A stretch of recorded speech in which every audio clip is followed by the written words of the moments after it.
বিসমিল্লাহির রহমানির রহিম। প্রিয় বন্ধুগণ, আজকে আমি আপনাদেরকে দেখাবো কিভাবে খুব সহজে আপনারা ডিজাইনগুলো আঁকাবেন, একটা ডিজাইন থেকে কিভাবে কপি করবেন। তার জন্য প্রথমে কি করতে হবে, কোনো একটা আর্ট করা বা আঁকানো ডিজাইনের উপর আপনি একটা ড্রেসিং পেপার এইভাবে রাখবেন। রাখার পর এইভাবে একটা পেন্সিল দিয়ে আস্তে আস্তে উপরে হাত ঘুরিয়ে নেবেন, হাত ঘুরে প্রত্যেকটার উপরে হাত ঘুরিয়ে নেবেন।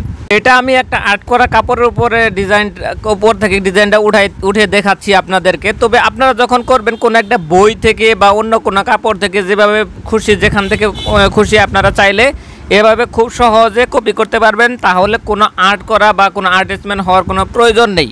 আর ট্রেসিংয়ের পেপারগুলো কোথায় পাবেন সে বিষয়ে আমি বলতেছি। আপনারা কোনো পেপার হাউসে, বড় বড় পেপার হাউসগুলোতে খোঁজ নেবেন, অথবা বড় বড় সুতার দোকানে আপনারা খোঁজ নেবেন, তাহলে আপনারা ট্রেসিং পেয়ে যাবেন।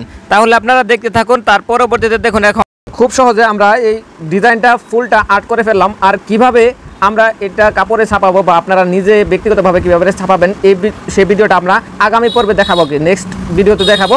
তবে কে নেক্সট ভিডিওটা চান, কীভাবে ছাপাবেন এই বিষয়ে সব কিছু বিস্তারিত জানতে চাইলে এই ভিডিওতে কমেন্ট করে ফেলুন, আমরা পরবর্তীতে দেখানোর চেষ্টা করব।